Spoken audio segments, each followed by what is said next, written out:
नमस्कार। पैसा बनाना एक मुश्किल काम है, लेकिन पैसे से पैसा बनाना और भी मुश्किल। इस मुश्किल काम में आपकी मदद करने के लिए हम एक बार फिर लेकर आए हैं फंड का फंडा। स्वागत है आपका। मैं हूं मेहराज दुबे। फंड का फंडा ने सालों से लाखों लोगों की मदद की है ताकि वो अपनी मेहनत की कमाई का सही जगह निवेश कर सकें, पैसे से जुड़े सही फैसले ले सकें। आपके साथ और हमारे साथ वैल्यू रिसर्च के फाउंडर और सीईओ धीरेन्द्र कुमार भी होंगे। धीरेन्द्र, आपका बहुत बहुत स्वागत है। निवेश की दुनिया में जाना माना नाम है धीरेन्द्र कुमार, जो अपने फायदे के लिए कभी आपको गलत सलाह नहीं देते। तो फंड का फंडा की शुरुआत करते हैं बिना वक्त बर्बाद किए, क्योंकि आपकी जिंदगी से जुड़े बड़े फैसले लेने में पैसे का बहुत रोल है। और आज के फंड का फंडा में यानी अगले आधे घंटे में कौन सी 3 बड़ी बातें हम करने वाले हैं, फटाफट जान लेते हैं। ठीक 3 दिन बाद आने वाला है देश का सबसे बड़ा आईपीओ। क्या एलआईसी के जरिए खुल सकती है आपकी भी किस्मत, या रहना चाहिए आपको सावधान? पूरी तह तक जाकर करेंगे विश्लेषण। 3 मई को है अक्षय तृतीया, सोना खरीदने का सबसे शुभ दिन माना जाने वाला इस त्योहार। लेकिन क्या जेवर खरीदने के अलावा कुछ और भी तरीका है सोना में निवेश करने का? क्रिप्टो की दुनिया में बढ़ती जा रही है हलचल। रोज सामने आ रहे हैं नए नए क्रिप्टो एक्सचेंज। ऐसे में किस तरह की सावधानियों के साथ चुनना चाहिए आपको अपना क्रिप्टो पार्टनर? फंड का फंडा की तमाम बातें करने के लिए मैं चल रहा हूं धीरेन्द्र कुमार के पास। धीरेन्द्र, सबसे बड़ी बात तो यह है कि सालों पहले और सालों तक आपने फंड का फंडा के जरिए कई निवेशकों को अपनी सलाह दी, तो सब सही साबित हो रहा है धीरेन्द्र? जी हाँ, ये बहुत ही सेटिस्फाइंग रहा है, क्योंकि जो कुछ भी हम बात करते थे वो सब अब सच हो गया है। अब लोग बड़े भारी तादाद में, करीब 13,000 करोड़ हर महीने एसआईपी के ज़रिए निवेश होता है। लोग लंबे समय के लिए, अब कई सालों का इन्वेस्टमेंट उनके ज़हन में होता है जब वो इक्विटी में इन्वेस्ट करते हैं और नए फंड में इन्वेस्ट नहीं करते हैं। तो जिस तरह से लोगों का सोच बदला है, मुझे लगता है कि हमारा उसमें एक बड़ा मीनिंगफुल कंट्रीब्यूशन रहा है लोगों को इससे फ़ायदा उठाने में। बिल्कुल। तो तमाम सलाह आपको आगे भी मिलती रहेंगी धीरेन्द्र कुमार से फंड का फंडा में। और आज की सबसे बड़ी बात, 2 बातें करनी है कि इस हफ्ते या इस अक्षय तृतीया पर आप सोने में पैसा लगाएंगे या इस साल के सबसे बड़े आईपीओ में पैसा लगाएंगे। एलआईसी यानी लाइफ इंश्योरेंस कॉर्पोरेशन, जो इंडिया में या हमारे देश में लाइफ इंश्योरेंस का एक पर्यायवाची बन चुका है, सिनोनिम बन चुका है, उसका आईपीओ आ रहा है। उसके बारे में हम तमाम बातें करेंगे कि आईपीओ में अगर आपने कभी निवेश नहीं भी किया तो क्या आप कर सकते हैं, अगर आपने शेयर बाजार में कभी निवेश नहीं किया तो क्या आप कर सकते हैं। लेकिन सबसे पहले मैं अब बढ़ रहा हूँ सोने की तरफ। तो सोने को आप कितना अच्छा समझते हैं धीरेन्द्र? सोने में लोगों का अटूट विश्वास है जी। और सोना हमारे कल्चर का पार्ट है जी। लेकिन इसको जेवर समझना चाहिए। ये आपके लिए एक कैपिटल है, एक स्टोर ऑफ वैल्यू है। इसको निवेश के नज़रिए से नहीं देखना चाहिए। निवेश के नज़रिए से लोग इसको देखते हैं क्योंकि 5 साल, 10 साल, 20 साल में इसका दाम बढ़ता है। लेकिन अगर इसको बाकी सारे विकल्प से इसकी तुलना की जाए तो सोना एक अच्छा निवेश नहीं है। तो ये बहुत बड़ी बात आपने कही कि सोना अच्छा निवेश नहीं भी हो सकता है। मैं आपका ध्यान इधर कुछ आंकड़ों की तरफ लाना चाहूँगा जो हमें आपकी टीम ने शेयर किए हैं धीरेन्द्र, कि पिछले कई सालों में सोना और शेयर बाजार का क्या मुकाबला रहा है। तो हम देख रहे हैं स्क्रीन पर दर्शकों के साथ। 1981 की बात है, सोना 1800 रुपये हर 10 ग्राम का जो भाव था वो 1800 रुपये था, और जो अब 2021 तक 29 गुना बढ़ गया है।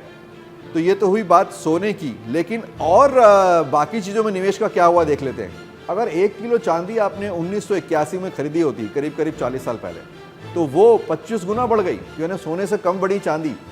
लेकिन बात होनी चाहिए शेयर बाजार की भी।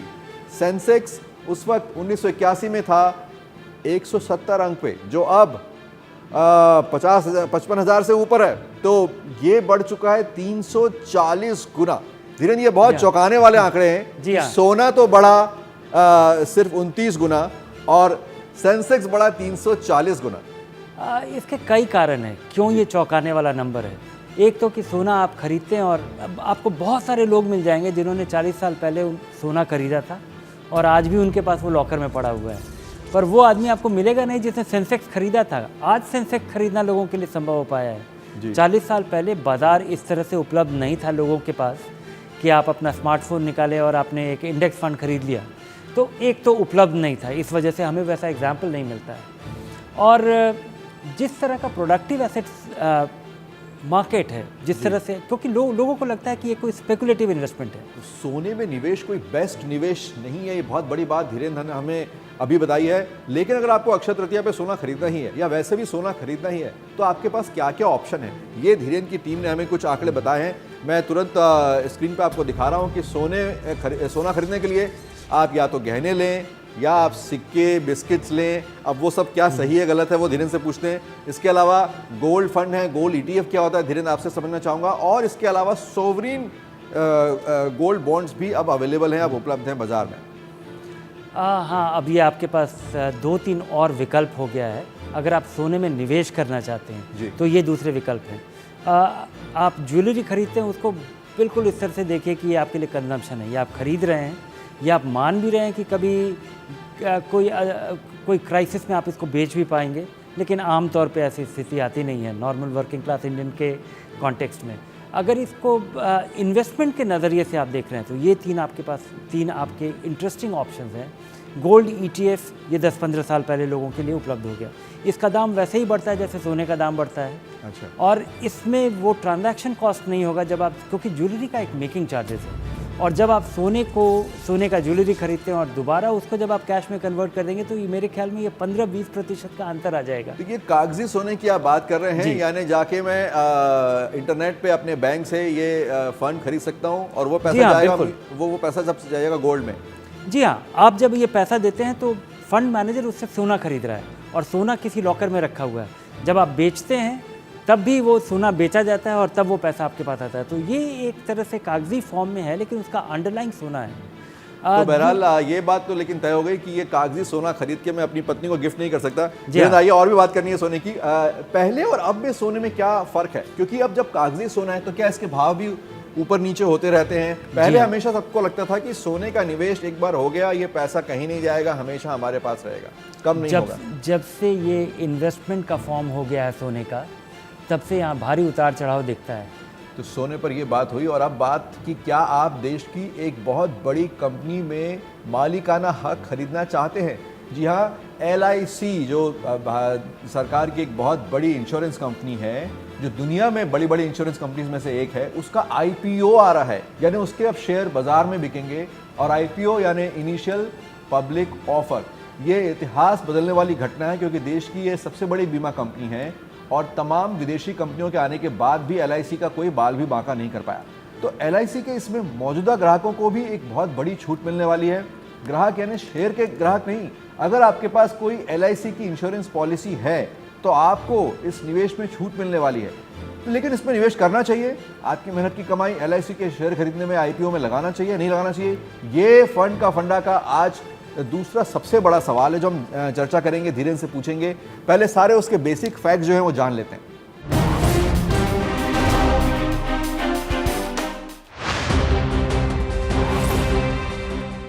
जीवन बीमा निगम यानी LIC के IPO में LIC के 6,48,000 पॉलिसी धारकों ने शेयर खरीदने को लेकर काफी दिलचस्पी दिखाई है। LIC के 6,48,000 पॉलिसी धारकों ने कट ऑफ तिथि यानी 28 फरवरी 2022 तक अपने पैन नंबर्स को पॉलिसी विवरण के साथ जोड़ा है। LIC ने अपने 21,000 करोड़ रुपए के IPO के लिए कीमत का दायरा 902 से 949 रुपए प्रति शेयर तय किया है। साथ ही LIC ने ऐलान किया है कि इसमें पॉलिसी धारकों को 10% आरक्षण दिया जाएगा। पॉलिसी धारक चाहे जो भी हो, अगर उन्होंने अपने पैन कार्ड की जानकारी 28 फरवरी तक पॉलिसी विवरण में जोड़ी है तो वो आरक्षित श्रेणी के जरिए LIC IPO में भागीदारी कर सकते हैं। कोई भी पॉलिसी धारक आरक्षित श्रेणी में 2 लाख रुपए तक का निवेश कर सकता है। खुदरा श्रेणी में भी 2 लाख रुपए तक का निवेश किया जा सकता है। IPO में LIC पॉलिसी धारकों को 60 रुपए की छूट मिलेगी। 6 करोड़ 48 लाख पॉलिसी धारक IPO में भागीदारी कर सकते हैं, बशर्ते वो डीमैट खाता खुलवा ले। कंपनी का IPO 4 मई को खुलकर 9 मई को बंद होगा। बोलियां 15 शेयरों के लॉट में लगाई जा सकेंगी, यानी आपको कम से कम 14,000 रुपए के करीब निवेश करना होगा।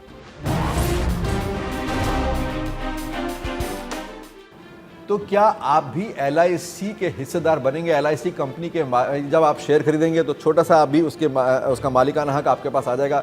धीरेन्द्र, ये कैसा सौदा है ये आपसे जानना चाहता हूँ, लेकिन सबसे पहले उन लोगों के लिए जिनके पास LIC की पॉलिसी है और जिनको डिस्काउंट मिल रहा है, हर शेयर पे 60 रुपए का डिस्काउंट मिल रहा है, केवल डिस्काउंट आपके निवेश का ट्रिगर नहीं होना चाहिए। केवल डिस्काउंट मिल रहा है इस वजह से आप LIC के शेयर को खरीदने में पैसा लगाएं। LIC या किसी भी कंपनी के शेयर को में पैसा लगाने के पहले आपकी सोच दो होनी चाहिए कि एक आपका शॉर्ट टर्म आउटलुक कैसा है, कितने कम समय में। तो मुझे लगता है शॉर्ट टर्म आउटलुक LIC के शेयर के लिस्टिंग का थोड़ा ब्राइट हो गया है, क्योंकि LIC का एक बहुत बड़ा इशू आने वाला था। अभी भी ये सबसे बड़ा इशू होगा, लेकिन उसका स्केल काफ़ी कम कर दिया गया है। LIC का दाम भी काफ़ी रीज़नेबल माना जा रहा है, क्योंकि दुनिया भर में जो इंश्योरेंस कंपनी है उसकी तुलना में ये बहुत महंगा नहीं कहा जाएगा।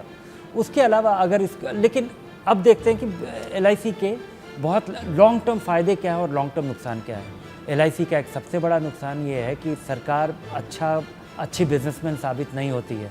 20-30 साल से हम देख रहे हैं कि जो भी सरकारी कारोबार है, चाहे वो BSNL हो, एयर इंडिया हो, वहाँ पे सरकार को उसे जान छुड़ाना पड़ा है। इसकी कीमत सही है इस शेयर की? क्योंकि सभी ये पूछते हैं कि पिछले कुछ दिनों में चाहे वो पेटीएम हो या कुछ और बड़े जो IPO आए हैं, उनके दाम उतने नहीं रहे जितने में वो बिक रहे थे।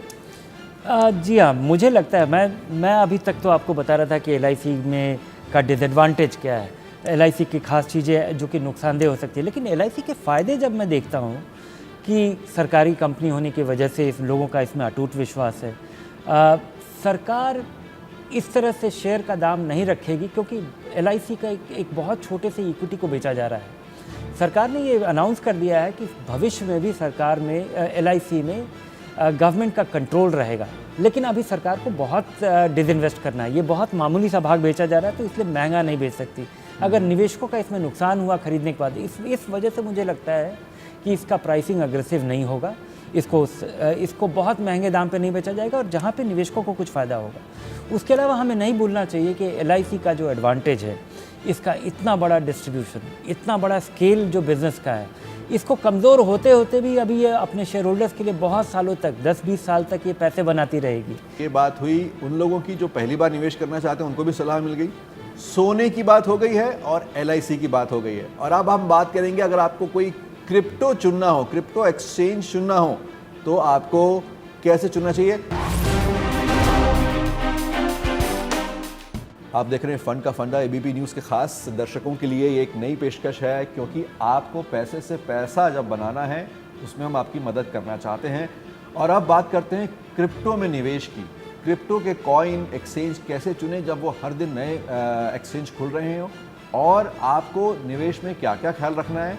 किसी भी और निवेश की तरह आपको क्रिप्टो में निवेश करते टाइम भी ख्याल रखना है।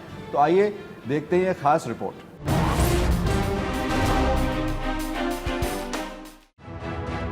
बिटकॉइन या किसी भी क्रिप्टो करेंसी में निवेश करने वालों की तादाद तेजी से बढ़ रही है। खास तौर से युवा बड़ी संख्या में क्रिप्टो में निवेश कर रहे हैं। निवेशक के लिए ये तय करना जरूरी है कि अपने पोर्टफोलियो में कितना क्रिप्टो रखना चाहिए। निवेशकों को अपने पूरे पोर्टफोलियो में क्रिप्टो का हिस्सा अधिकतम 5 से 10% रखना चाहिए। निवेशकों को क्रिप्टो में निवेश कर पूरे पैसे डूबने के रिस्क पर ही निवेश करने की सलाह दी जा सकती है। क्रिप्टो में पहली बार निवेश करते समय ब्लू चिप क्रिप्टो एसेट्स पर विचार करना चाहिए। इनका मार्केट कैप अधिक होता है, यानी कि जब निवेशक अपनी क्रिप्टो होल्डिंग की बिक्री करेंगे तो उन्हें आसानी से इसके ग्राहक मिल जाएंगे। निवेशकों को रेडिट, ट्विटर जैसे सोशल मीडिया और दूसरे इन्फ्लुएंसर्स की सलाह के आधार पर क्रिप्टो की खरीद बिक्री से जुड़ा फैसला नहीं लेना चाहिए। क्रिप्टो में निवेश अगर तुरंत मुनाफे के लिए करना चाहते हैं तो नुकसान होने की आशंका बढ़ जाती है। ज्यादातर एक्सपर्ट्स क्रिप्टो में लंबे समय के लिए निवेश की सलाह देते हैं। शुरुआत में 2 से 5% पूंजी के साथ शुरुआत की सलाह दी है और फिर नियमित तौर पर निवेश कर सकते हैं। क्रिप्टो में निवेश के लिए भरोसेमंद एक्सचेंज चुनना बेहद जरूरी होता है। भरोसेमंद एक्सचेंज जांच परख के बाद ही अपने प्लेटफॉर्म पर किसी कॉइन को लिस्ट करते हैं, जिससे निवेशकों का रिस्क कम हो जाता है। अच्छा एक्सचेंज इसलिए भी चुनना चाहिए क्योंकि निवेश से पहले इसकी क्रेडिबिलिटी और इसके संस्थापकों की गुणवत्ता पर संदेह कम हो सके। अगर आप लंबे समय के लिए क्रिप्टो करेंसी में निवेश करना चाहते हैं तो अपने क्रिप्टो एसेट्स को स्टोर करने के लिए हार्डवेयर एसेट्स पर गौर करना चाहिए। हालांकि अगर शॉर्ट टर्म के लिए ये छोटी पूंजी निवेश कर रहे हैं तो एक भरोसेमंद एक्सचेंज बेहतर विकल्प होगा। ये बात हुई क्रिप्टो की, और आपसे विदा लेने से पहले आपको बता देना चाहता हूं कि सबसे बड़ी बात यह है कि अगर आपके भी कुछ सवाल हैं निवेश से जुड़े हुए, म्यूचुअल फंड से जुड़े हुए, शेयर बाजार से जुड़े हुए, या कोई ज़िंदगी के और बड़े फैसले लेने के बारे में, तो आप धीरेन्द्र से सलाह लेने के लिए हमें लिख सकते हैं।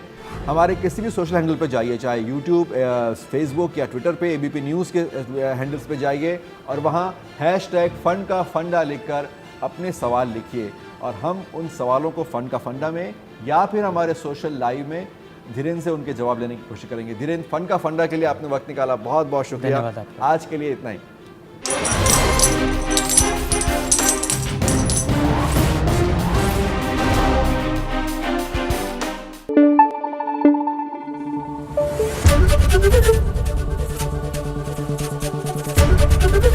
एबीपी न्यूज आपको रखे आगे।